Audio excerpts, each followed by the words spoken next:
avec Toi, tu vous. cuisines? Plus. Mais au début, j'ai commencé sur Darius en cuisine en fait. Tu sais, tu donnais les recettes au cuistot, je me souviens. Ouais, et je donnais beaucoup de stress.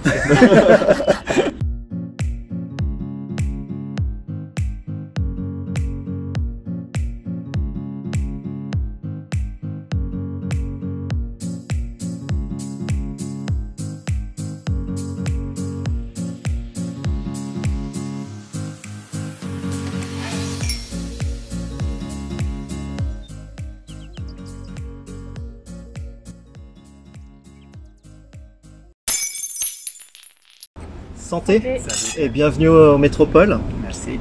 Santé. Donc aujourd'hui, l'apéro du chef, ça va être sous le signe de la gourmandise, de l'élégance, du soleil, parce qu'on reçoit Dario. Dario, est-ce que tu peux te présenter pour nos auditeurs? Tu as bien dit à Gourmandise. Hein. Gourmandise, c'était le nom de ma première société à Genève, une société d'importation. Donc, Je ne savais même pas.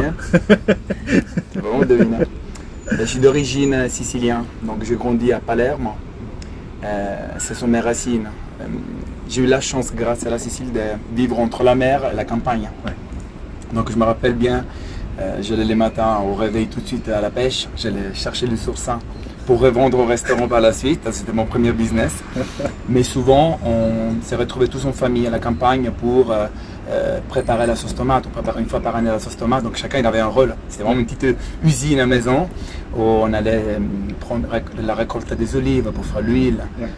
Ça m'a beaucoup aidé ça. Ok. Ensuite, grâce à l'ouverture de ma société d'importation, j'ai pu plus ou moins continuer mon schéma dans un autre pays qu'aujourd'hui en Suisse. Ok. Et quand tu es arrivé ici, tu as importé ta sauce tomate appris avec ta grand-mère ou quoi est-ce que t'as fait? Ça c'est prévu pour la suite. On est en train d'essayer de faire quelque chose pas loin de ce que je viens de me dire.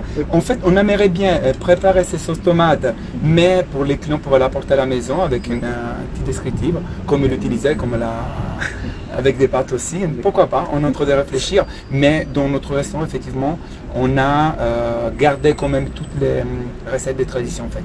Ok. Parce que moi, je t'ai connu, c'était via ton restaurant, que tu as toujours d'ailleurs, Darios, chez Grim. Darios, aux eaux vives. Donc pour moi à l'époque, jeune entrepreneur, chef et compagnie, maintenant tu es à la tête d'une belle PME. Parce que par exemple, tu peux peut-être nous présenter la demoiselle qui est venue avec nous aujourd'hui. Johanna Perrault, elle est avec moi depuis 3-4 ans. 3 ans. 3 ans. Donc elle a commencé il y a 3 ans en stage, sortant de l'école hôtelière de Genève. C'était un coup de foudre. Donc elle est restée avec moi. Aujourd'hui, elle est directrice du groupe. Nous avons les 3 restaurants, donc un qui est en train d'ouvrir bientôt. Et aussi la société d'importation, plus on a d'autres activités hors hôtellerie qui font partie du groupe. Et donc pour moi, c'est mon bras droit. Ça représente combien d'employés aujourd'hui, Dario Group? Oui. Une douzaine pour l'instant et ça va doubler Alors, prochainement. ça dépend pour quel restaurant. Parce qu'au niveau restaurant, on est plus ou moins entre 12 avec une trentaine d'ici 2 mois. Ouais. On va être plus ou moins. Et puis au niveau hors hôtellerie, on aura encore une dizaine. Donc on espère d'ici fin d'année en tout cas une cinquantaine d'employés. Cool. Et malgré la période un peu bizarre, tu restes sur cet objectif? Oui. Ouais. Ça... Non, on n'a pas vraiment changé. Disons, on a plus investi d'ailleurs. On a quand même profité de la situation. Je reste de l'idée, il faut toujours profiter même de la période un peu plus difficile. On a déjà connu quelque chose comme ça au Darios même, lors de 2016, quand on a eu des travaux de l'immeuble. Ouais. Et comment c'était plus compliqué que le Covid. Donc on sait maintenant que quand il y a un problème ou quand il y a un moment de difficulté, on prend et on essaie d'élaborer d'autres variantes. Souvent, ouais, en période de crise, il y a des opportunités qui se créent ou qu'il faut aller, chercher.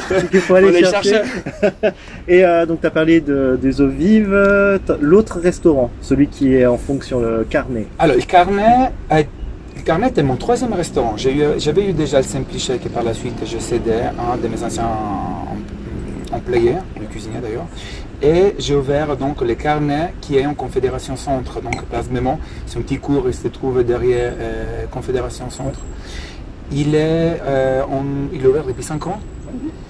A démarré très vite. il y a eu un moment où c'est arrêté et puis maintenant on est en plein évolution. C'était le temps que les gens réalisent qu'en fait que tu y es toujours, parce que vu que le Confédération voilà, je pense qu'il est bien placé aujourd'hui, il était mal placé avant, donc les gens ne connaissaient pas probablement cette partie de cette petite cour de la vieille ville. Et en même temps, l'ouverture a été faite vraiment de manière différente que le Dario sur le Semplice. Les gens ne savaient vraiment pas que j'étais derrière le restaurant et souvent certains disent même qu'ils ne le savent pas encore. Mais c'était aussi une évolution voulue. Donc j'avais eu l'espérance avec les Darios que les gens venaient toujours dans l'intention de me voir. Et puis, c'était un peu le logo de ma tête. C'est clair que si tu allais dîner chez toi et qu'il n'y avait pas Darios, oui, c'était quand même quelque chose qu'à un moment donné, c'était mon... On me disait toujours, mais pourquoi tu vas à notre restaurant, tu ne pourras pas être dans les deux. Mais moi, j'ai toujours été un chef d'entreprise. Pour moi, c'est m'agrandir qui est le plus important.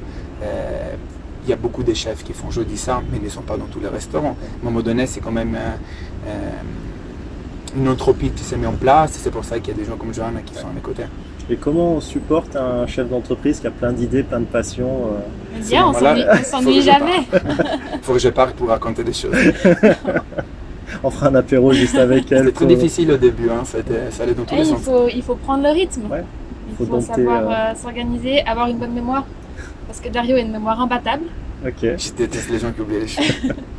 C'est pas facile de suivre, mais quand on trouve un bon équilibre, après c'est génial. Sortir de l'école hôtelière et de trouver un métier dans lequel on touche à tout. Mais vous n'avez pas dit que maintenant c'est vous qui débouchez du monde à l'école hôtelière. Maintenant c'est moi qui dois aller trouver. Exactement. Ils adorent ça parce qu'effectivement, Johanna, c'est quand même. Il faut savoir qu'il y a beaucoup de gens à l'école hôtelière, mais après, il y a beaucoup de gens qui ont réussi, d'autres peut-être ils ont changé de domaine. Elle a quand même gardé beaucoup de souvenirs sur elle parce qu'elle était, pour moi, elle a un gros potentiel. Ça fait partie de quelque chose que je pense d'avoir en positif dans ma carrière, c'est que j'arrive toujours à tirer le meilleur des gens qui m'entourent en fait. Et Johanna, je savais qu'effectivement, malgré, elle a voulu peut-être au début me tuer plutôt, elle a à un moment donné apprécié ça. J'ai toujours dit, quoi qu'il arrive un jour, vous allez dire, quand même, c'était positif cette expérience. Dans quel sens, je ne sais pas, mais quand même. Mais c'était juste aller dans tous les sens, dans tous les business, la mettre dans tout, c'était très compliqué pour le début. Et Yorgida, elle est aussi polyvalente, donc vraiment, on touche à tout. C'est une façon d'évoluer très rapidement. Ah bah ça, il y a... Quand t'es la bras droite d'un homme qui n'arrête pas. Non, c'est sympa. Quand il possible, le rythme, on va vite. Et donc, du coup, tes autres passions à part la cuisine, on en parle un peu. Moi, je suis un Italien. Donc, les Italiens, on dit toujours c'est les montres, les voitures. Mets de côté l'histoire des femmes, s'il te plaît. Oui, mais montre, voiture avant tout. Ouais. Mais il y a quelque chose qui, pour moi, c'est plus important, c'est voyager. D'accord. Je voyage tout le temps. Trouve le temps avec tout ça. Trouve tout, vraiment. Moi, les gens qui me disent qu'ils ne trouvent pas le temps, je ne crois pas trop. Okay. Alors, il y a un problème. Je dors 3 heures par nuit, donc ça, c'est pas forcément un bon exemple pour les gens à ne pas écouter. Ouais. Mais je suis vraiment un gros passionné. J'ai besoin de voyager. En tout cas, si j'arrive pas 2 jours par semaine, au moins 2 fois par mois, ça me permet de voir qu'est-ce qui se passe à l'extérieur. Moi, j'aime beaucoup la psychologie. Okay. J'ai besoin toujours de voir les rapports des gens, avec déjà la cuisine dans mon cas, mais toujours les gens comme ils se comportent ailleurs, de les autres pays, les nouvelles cultures, les religions. J'aime ça. J'aime ça. J'ai un bagage qui est énorme. Okay. Et tes destinations préférées du coup? Essentiellement, c'était l'Europe. Ouais. Depuis l'année passée, je pourrais dire un tour du monde, j'ai fait, voulu, pendant 8 mois, qui s'est arrêté avec le Covid en Chine en janvier 2020. C'était en Chine à ce moment-là ou... J'étais entre deux rentrées en Chine. Je me suis arrêté en Thaïlande et j'ai dit, on retourne à la maison. C'était l'Afrique, l'Asie, le Japon, surtout. J'adore le Japon. Et qu'est-ce qui, dans tes restaurants ou dans tes cuisines, ressortent de ces voyages? Est-ce qu'on le sent déjà là aujourd'hui ou c'est pour le prochain? Quelque part, le prochain, ça va être quand même quelque chose de particulier à moi. Parce que les deux sont quand même très orientés, soit Sicile, soit Italie. Donc, mais je pense que chaque restaurant fait partie de mon évolution, autant qu'homme, autant qu'entrepreneur. Les Darios, bon, j'avais quand même pas 24 ans, donc j'ai fait mes expériences, j'ai fait beaucoup de bêtises, j'ai appris de mes erreurs. Tu as fait beaucoup de plaisir à beaucoup de monde. Je pense. J'en suis le premier. Beaucoup de gens se rappellent de ça, d'autres peut-être pas positifs, mais j'ai appris, j'ai écouté quand même, très difficile. J'ai toujours jeune.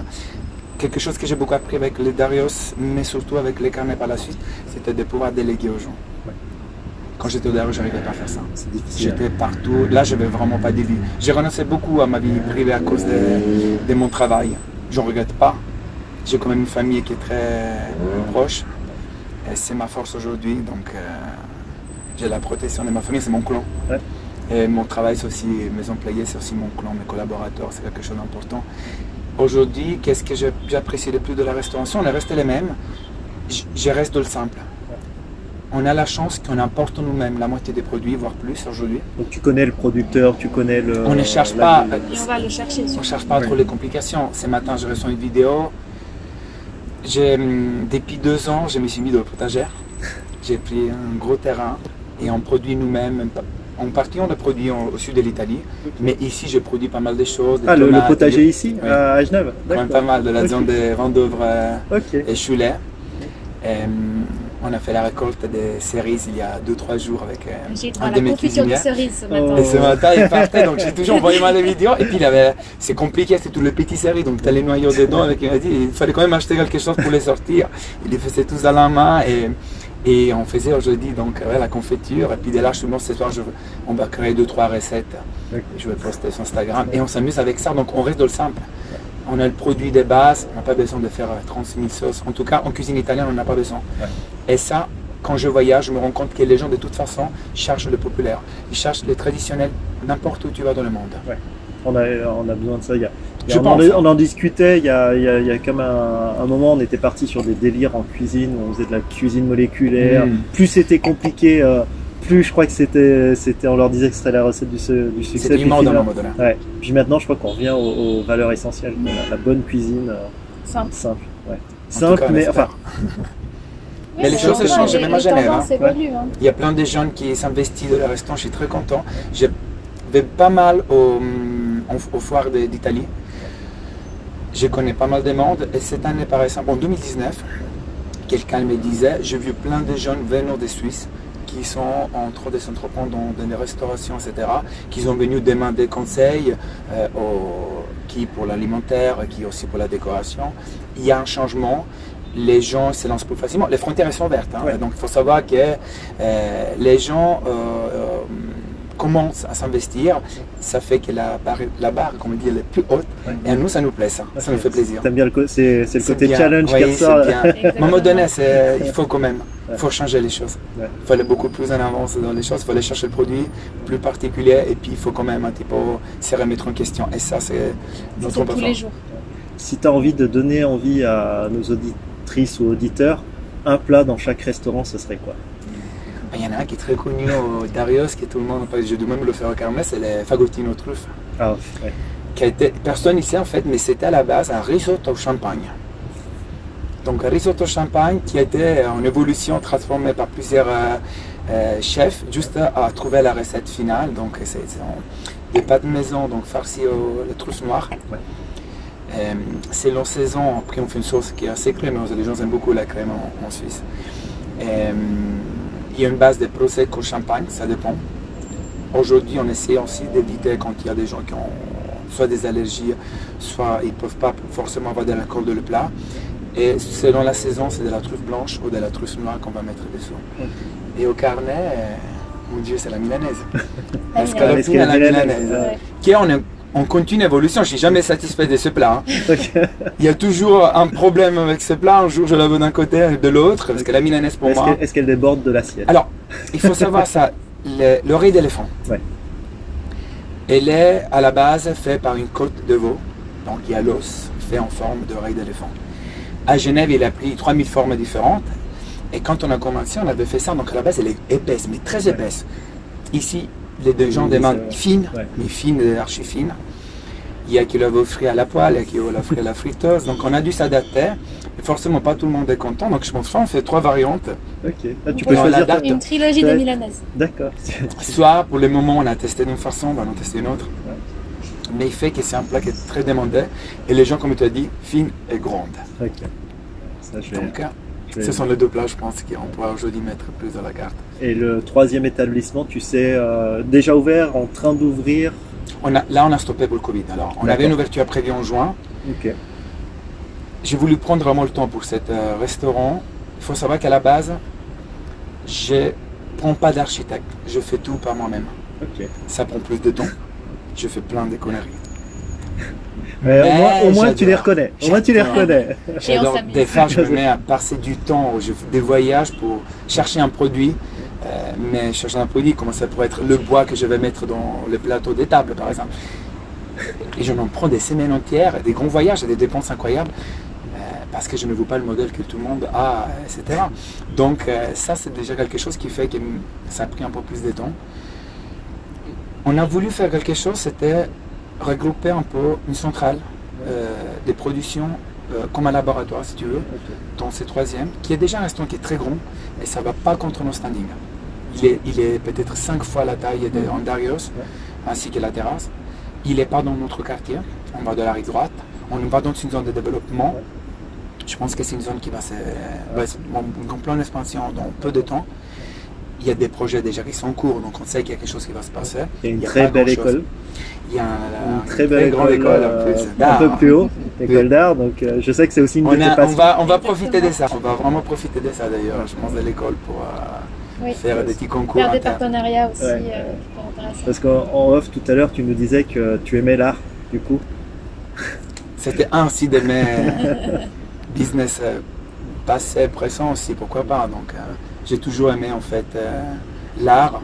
J'adore en fait pouvoir acheter et revendre des tableaux qui en même temps, comme je disais tout à l'heure, j'utilise en déco et j'utilise aussi comme business. Donc oui, j'aime beaucoup. Non, mais je pense que c'est quand on a une identité aussi forte que la tienne, si tu arrives dans ton restaurant et puis que tu as des portraits Ikea ou que tout le monde, c'est alors que de pouvoir changer en plus. Je vais faire un portrait un jour. On a failli, hein, il n'y a pas longtemps. Et d'où te vient ce côté esthète? C'est le côté sicilien qui ressort? En fait, à la base, j'ai grandi de la mode. D'accord. Donc en Sicile, j'étais mannequin. Je partais pour être acteur même. Je fais une école de théâtre. Quand je suis venu en Suisse, avant de commencer à parler français, donc j'étais inscrit dans une agence de mannequins. Mais l'agence de mannequins m'envoyait beaucoup à l'étranger. Mon style, je peux dire, mon prototype de personne me plaisait beaucoup en Asie, plus qu'en Europe. D'accord. Je fais toujours les opposés en fait. Et c'est ça qui m'a permis à un moment donné de gagner mon argent de poche, c'était de travailler dans le mannequinat. Donc j'étais toujours attiré par l'esthétique. J'ai une bonne hygiène de vie. Je fais très attention. Ça se voit. Je fais très attention, j'ai bientôt 40 ans, hein. Je fais 39 ans il y a peu. Et c'est très important pour moi d'avoir une activité sportive quotidienne. Okay. C'est ça où tu t'équilibres à ce moment-là. Ouais. C'est là que j'arrive à me concentrer dans mes affaires et pas perdre la tête vraiment. Okay. Salle, fitness, courir, c'est quoi? Alors, moi je fais déjà du triathlon, donc j'étais... comment dire, on m'a diagnostiqué hyperactif. Okay. Ça peut être maladif, mais ça peut être aussi positif, aussi bien utilisé. Donc ça fait que je fais plusieurs sports en même temps. Alors il y a la salle, beaucoup de courses, natation avant tout, la marche au quotidien parce que c'est là où ça me permet vraiment de réfléchir. Et après j'ai le tennis de table, on pourra en parler toute la journée, du vélo. Et je fais toutes les activités, je n'en lâche pas une. Pour faire dans le cliché, le football? Le football, pas en Suisse. Je fais en Italie, mais pas en Suisse. Alors, étonnamment, j'adore le football. Je ne peux pas ne pas aimer le football donc italien, mais je ne pratique pas ça. Je fais du volley. Pas mal d'années, donc pour ça, ça peut être intéressant. Je fais du volley à l'école. À l'école. Tu fais bien de le dire, parce que notre salle, elle n'est pas très loin du prochain restaurant. Donc, j'avais cherché au début, il y a même des collaboratrices qui avaient cherché, nous avaient mis à nouveau dans à chercher à faire du volley en Suisse, mais effectivement après j'ai pas réussi. Et Johanna, alors du coup, c'est quoi pas tes tâches, mais je veux dire pour canaliser, quel est ton secret? Mon secret? On peut parler de secret, hein, parce que... Mais même des tâches, on peut parler. Parce que là, je suis curieux de savoir quelles sont vos tâches. Quelles sont mes tâches? Mes tâches, on va aller mes tâches. Dites-moi, parce Vous que ça faites c'est pas le intéressant de triathlon, savoir. Je ne pose jamais la question. Je fais pas le triathlon sportif, je fais un Avec lui, à triathlon, côté. restaurant. Non, mais dans un restaurant, il y a énormément de choses différentes à faire, donc c'est très varié. C'est tant sur le terrain de faire du service, d'accompagner en salle, généralement. La cuisine, j'ai pas encore fait ça. Ouais, la cuisine, j'aimerais bien apprendre à faire la pizza. Joanne, elle est vraiment partout. Ok, Mais après, c'est beaucoup d'administratif. d'accord. Elle a une liberté, donc elle touche à tout parce qu'elle est libre de faire comme elle veut. D'accord. Elle sait plus ou moins où est-ce qu'on a besoin. Et nous, on est arrivé maintenant, on n'a pas besoin de se parler, on sait vraiment où il faut aller. Et tout en général, par exemple, si j'ai besoin de temps pour moi, je suis fatigué, etc., Joanne, elle comprend avant, elle me dit, prenez soirée, ce soir je vais au restaurant, et vice-versa. On est vraiment 24 heures sur 24 au travail.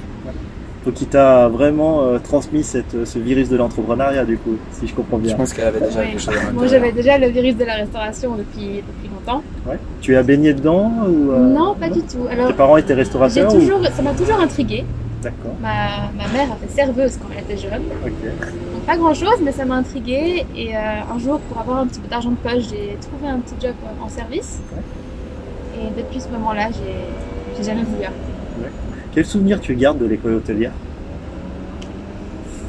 Enrichissant. Ouais. Et une grande famille. Ouais. C'est là où je me suis fait mes plus proches amis, avec qui on voyage beaucoup, on va beaucoup au restaurant. Pas forcément. C'est parfait. Quand vous avez le temps de les voir. Hein. Quand j'ai le temps de les voir, non. On trouve toujours le temps pour passer des moments ensemble, on cuisine ensemble, on voyage ensemble. Et est-ce que Genève s'est mis au niveau de Lausanne, au niveau de l'école hôtelière? C'est très différent. Ouais. C'est très différent. À Genève, c'est vraiment axé restauration hôtellerie. Ouais. Je dirais c'est plus une école de passionnés de la restauration hôtellerie qu'une école de management. Okay. Lausanne sera plus management, sans forcément partir dans les détails de la restauration. Okay. C'est pour ça que j'ai choisi Genève d'ailleurs. Tu avais réfléchi aux deux, je suppose. J'ai pensé aux deux, oui, je pense comme tout le monde. Ouais. Mais je voulais apprendre la restauration pure et dure. Et, ils ont toujours le restaurant où c'est les étudiants qui... Ouais, oui, c'est génial ça. Ah, ça j'adore. C'est que des étudiants. C'est les moments les plus stressants de l'école. On en a pas mal qui ont travaillé là, qui après sont venus chez nous par la suite, et d'autres qui sont retournés là-bas. Tu es passé par là? Je suis passée par là, en salle, en cuisine, en hôtellerie aussi. On a fait du housekeeping, on fait de la réception. On passe vraiment par tous les domaines, ce qui nous permet après aussi de savoir ce qu'on peut faire ou pas faire. Cibler plutôt vos envies. Ouais. Mais moi je vous ai fait cibler aussi vos envies, dans tout. Non, vous avez pu cibler là tout. J'essaye tout surtout, et je continue tout. Non mais c'est bien d'avoir cet esprit de vouloir découvrir, vouloir essayer, oser. Je crois que... Maintenant on va passer à l'étape suivante, c'est Johanna qui va débaucher quelqu'un et puis va transmettre. Ouais. Exactement. Avec en fait, tu prépares ta retraite, ta semi-retraite. Je pourrais jamais ça. Je pourrais jamais ça. Franchement, je pourrais pas. Ouais. Ah bah. T'imagines comment je peux faire un truc pareil? Mon corps il va me lâcher. Non, je pourrais pas parce que de toute façon j'ai tellement de passion, je trouverai toujours quoi faire. Mais c'est très important pour moi de transmettre. Que ce soit dans ma vie professionnelle, que ce soit aussi dans ma vie sentimentale. Moi, dans ma famille, j'ai toujours, c'est important de nous transmettre. Chez nous, la figure, par exemple, du père, c'est quelqu'un de très important. Mon père a transmis certaines valeurs. Notre famille, nos parents, ils nous ont transmis ça. Quand mon papa est venu à manquer, donc il y a 2 ans, c'est comme si ma famille savait déjà que c'était moi, le patriarche. Ouais. C'était moi qui allais prendre. Aujourd'hui, c'est moi qui tiens la famille à... Tu as des frères et sœurs? J'ai une sœur. J'ai 400 cousins. Une grande famille. Okay. Et les banquets, souvent, les gens... Ouais. Les mariages ou les anniversaires chez nous, c'est un événement de l'année en fait. C'est des congrès, c'est des galas. J'essaie toujours de mettre tout le monde ensemble et puis il y a une hiérarchie. Elle est très respectée. Okay. Et c'est très important ça. Donc c'est le bon côté du patriarcat quelque part. Parce que actuellement, se revendiquer un peu comme ça, tu sais, ça fait un peu soit has-been, soit ça macho. Ça fait peur. Ouais, vraiment, ça peut faire peur, mais c'est une force. Pour moi, c'est une force dans mes affaires. Et puis, quelque part, on est vraiment solidaires entre nous. Chacun veille à l'autre. Il y a un respect qui est vraiment... Il est là. Ouais, On a grandi comme ça, on ne va pas le chercher plus loin. C'est le côté bienveillant en fait, surtout. Tout à fait. C'est patriarcal, mais surtout bienveillant. Et puis. Et pour moi, c'est une grande responsabilité. Okay. Tu reprendrais la mode aujourd'hui? Parce qu'il y a un trend pour les hommes de 40 ans qui ont bien vieilli. Oui. Ouais. J'adore. Ça te manquerait? Ouais, je pourrais. Ouais. Je pourrais. Okay. Je ne sais pas si ça Genève ailleurs, mais je pourrais quand même. L'agence existe toujours. J'avais rencontré, je sais pas si tu as connu Thierry Maurer. Qui a... Oh, mais c'est avec lui que je travaille. Ah, c'est avec lui? C'est avec lui que je travaille. Je l'ai eu à la radio, Thierry. Fantastique ce gars. Fantastique. Thierry, je pense que je le réinviterai un jour parce qu'il était gros. Ok.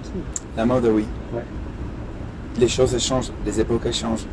Mais pourquoi pas? Aujourd'hui, c'est Instagram. Exactement. J'y m'y mets maintenant. Hein. Je sais pas encore. D'accord, oui, justement, parce que nous, vu qu'on a quand même une agence de com et qu'Instagram, on est un peu obligé. Vous, c'est les réseaux sociaux, c'est un mal nécessaire ou c'est un bien pour vous? C'est bien, mais c'est nécessaire. Ça nous a beaucoup aidé. Au début, nous, ça fait énormément peur. Aujourd'hui, il faut savoir que les gens mangent au restaurant et communiquent facilement. Ça nous remet en question. Beaucoup de collaborateurs ont eu des problèmes au début à s'adapter à ça. Aujourd'hui, sont les premiers à les voir. Ouais. Si le client n'est pas content, pourquoi, etc. C'est très très bien. On en a parlé encore un an, j'aurais pas dit la même chose. C'est très très bien. Maintenant, on a observé en permanence et on doit faire attention. On n'a pas le droit à l'erreur. On sait aussi un peu peser la chose. On sait qu'il y a des fois des gens qui ne sont pas contents. Et pourquoi ils ne sont pas contents? Des fois, on arrive à corriger. Des fois, on appelle les clients, on le reconvoque tout. On va pas, sur Instagram, on dit on a appelé le client pour rectifier les problèmes. Mais des fois, il y a aussi des gens qui ont eu des mauvaises expériences et malheureusement, ils sont tombés à la mauvaise arrêt, etc. On ne peut pas se plaindre de ça. On a des bonnes évaluations. Et on est constamment en relation avec Instagram, Facebook, etc. Mais TripAdvisor, c'est... Mais aujourd'hui, TripAdvisor, il est en contact beaucoup avec aussi Instagram. Donc, si tu vas à la base, on arrive à se lier tout dans le même fond. Et ce nouveau trend avec l'arrivée d'Uber Eats, vous collaborez avec ces sociétés-là? On vient de commencer. Ok. J'étais contre. Uber Eats, j'étais contre Smooth par un principe de pourcentage. D'accord. Il y a des marges qu'on n'arrive pas à suivre. C'est quelque chose qui est très compliqué pour moi. Il y a eu Covid, on s'est quand même inscrit pour un des restaurants avec Uber Eats, Smooth, donc on a les deux. Ça nous aide quand même, ça nous permet de payer des salaires à la fin, des comptes. C'est une bonne publicité et c'est quand même particulier parce qu'on ne peut pas remonter les prix. Exactement. Et en même temps, on ne peut pas non plus se retrouver à perte. Ouais. Donc il faut vraiment faire attention. C'était, tu sais, alors avant Uber Eats et tout ça, il y a peut-être 5-6 ans, la grande mode c'était Bike Club, Gros Pont, tout ça. Oh, tu te rappelles de ça? Mais j'avais fait, donc il savait qu'il y en avait fait à un moment donné. Non, elle avait vraiment commencé avec les passeports gourmands. Oui, qui existe toujours. Qui existe toujours. Et aussi l'assiette genevoise. Et c'est important de toucher un peu tout. Et par la suite, il a eu le Gros Pont. Nous, on a travaillé beaucoup et on travaille beaucoup avec La Fourchette. La Fourchette, il a un gros marketing en place. Il nous a beaucoup aidé. On a eu à un moment donné des offres à 50%, 20%, 30%. On en avait encore aujourd'hui. On met une table à 50%, qu'elle part très vite. On a des tables à 20%, à 30%. Des fois, selon la période, si on sait qu'il y a des vacances prévues, on peut en monter. Et on arrive à collaborer facilement avec eux. Des fois, on se pose la question, est-ce que les gens maintenant sortent qu'avec ça? Donc au début, on en avait mis beaucoup plus, on a diminué. Et en fait, non, on continue à avoir pas mal de monde et on a moins d'offres. Ça nous permet, par exemple, maintenant, on a la carte d'été qui sort, par exemple, de faire la promotion de la nouvelle carte, de mettre un prix plus avantageux. Mais moi, je pense que tu as eu le flair, toi, et puis je pense que tu es entouré aussi de personnes un peu plus jeunes. Et vous avez compris comment utiliser ce genre de plateforme. Ça a mis un peu de temps, mais ça quand même. Mais ils nous ont beaucoup aidé aussi. Par tâton, on a essayé différentes choses, on est revenu en arrière. Là, je pense qu'on va trouver un bon équilibre avec les promotions ou pas. Il faut savoir que les gens, ils ont quand même des prix avantageux de la carte, mais pas les boissons. Ça, c'est quand même quelque chose qu'on arrive à équilibrer des fois non, pas du tout. Et des fois, on a des tables plus intéressantes. Est-ce que tu as transmis à tes serveurs ton talent de vente? C'est personnel, vraiment c'est personnel. Ouais. J'ai quelque chose qui est très important à te dire. Pour moi, il faut tout d'abord aimer les gens. Si tu aimes les gens, quoi qu'il arrive dans un service, ça passe toujours. Et souvent, les gens, je dis toujours, soyez détendus. Les gens, ils viennent ici passer un bon moment. Des fois, c'est pas agréable. Les gens, ils sont aussi un peu stressés. Faites en sorte au moins qu'il y ait un bon souvenir de ça. La vente, ça, c'est personnel. Je pense qu'il faut d'abord croire dans le produit, aimer le produit avant de savoir le vendre. Non, parce que moi, ce que j'adorais chez Dario aux Eaux-Vives, et surtout quand tu étais... plus alors. Non, mais le problème, c'est qu'entre temps, je suis passé à la jonction. Et du coup, je suis plus de l'autre côté plein palais que.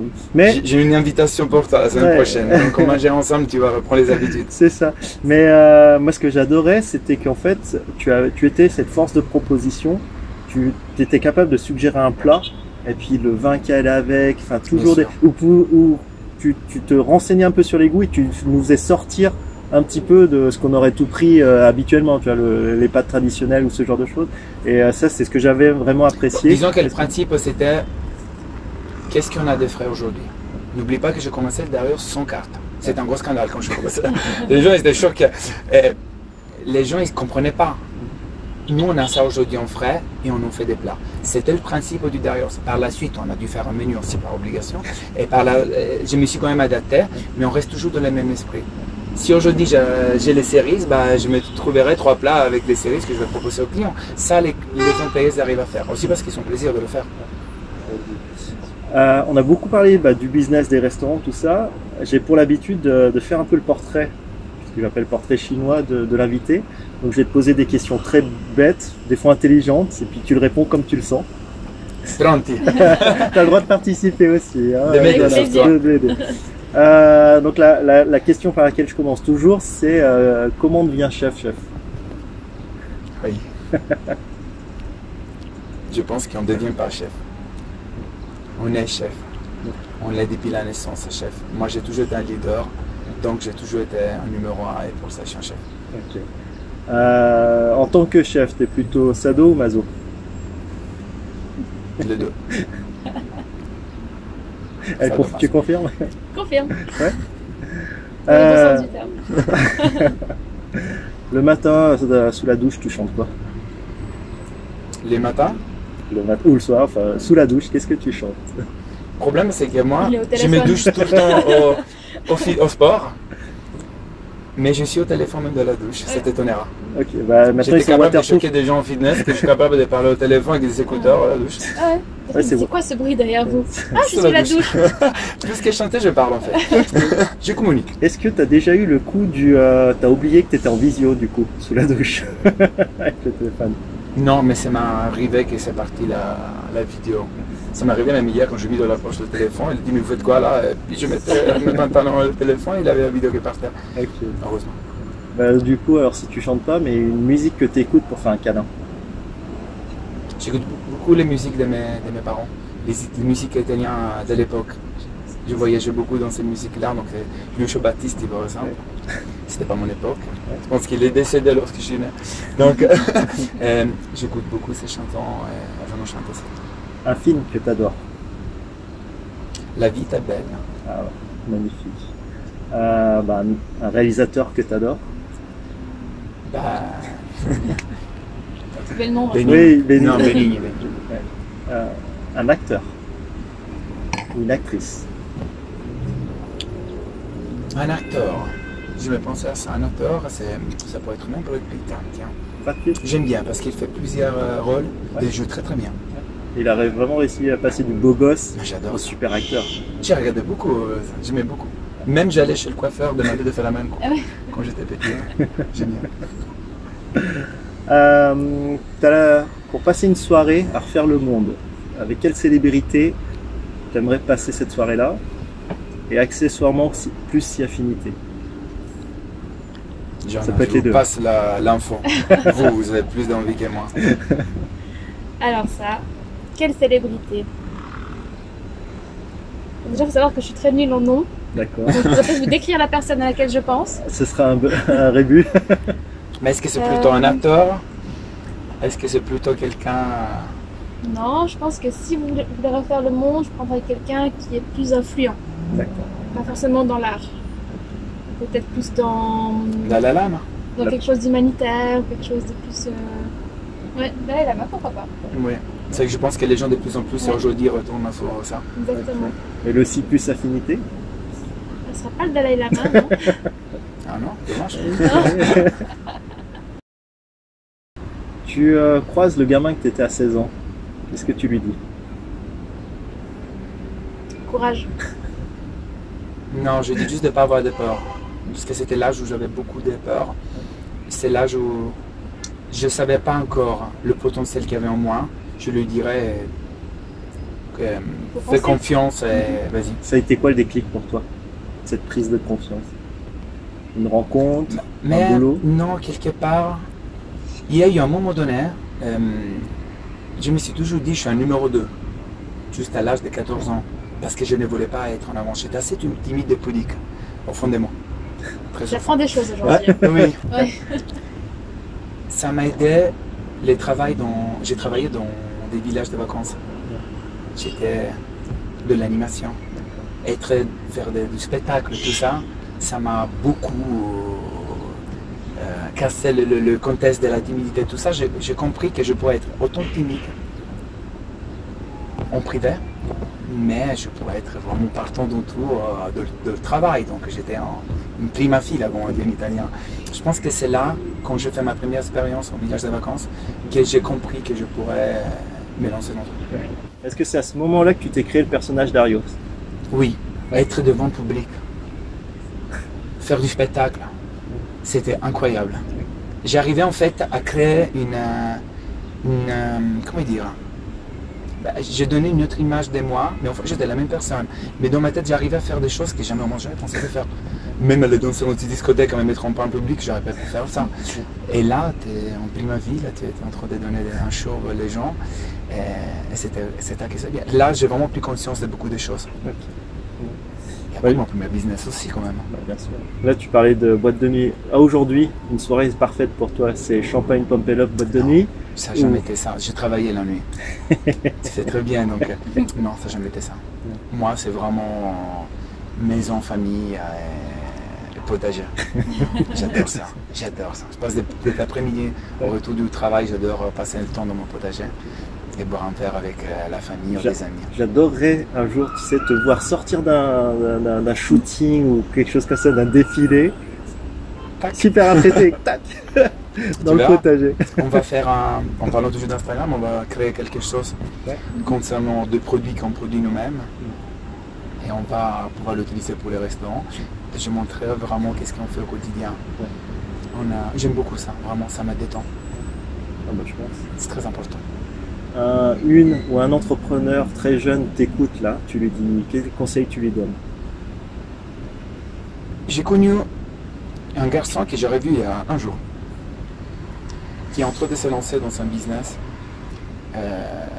multimédia et tout ça. Ça m'a fait énormément plaisir. J'ai dit que j'aurais pu investir en lui. Il fait lever des fonds d'ailleurs. Si je regarde lui dans ces moments, lui donner un conseil. Il est en train de faire les choses comme ils font. Je lui dirais simplement, il faut vraiment, souvent un entrepreneur, il faut qu'il écoute, un chef d'entreprise, il faut qu'il écoute toujours son sixième sens. Je pense qu'on a toujours quelque chose de plus et on est à la base assez visionnaire. Mais il faut toujours qu'on fasse attention, il faut toujours être éveillé. Ça c'est très important. Dans les business, chaque fois que tu as quelque chose en tête, regarde autour de toi, il y a toujours des réponses. En tout cas, c'est ce que je pense. C'est un excellent conseil. Si tu étais le mot de la fin de cette interview? Mamma mia. Le plus simple, c'est le plus difficile. Maintenant, ça, je demande aide. Help. Un mot de la fin, Johanna? Un mot de la fin, Mamma Mia. Mamma Mia. Qui résume bien notre vie. Allez, à Mamma Mia. Cina.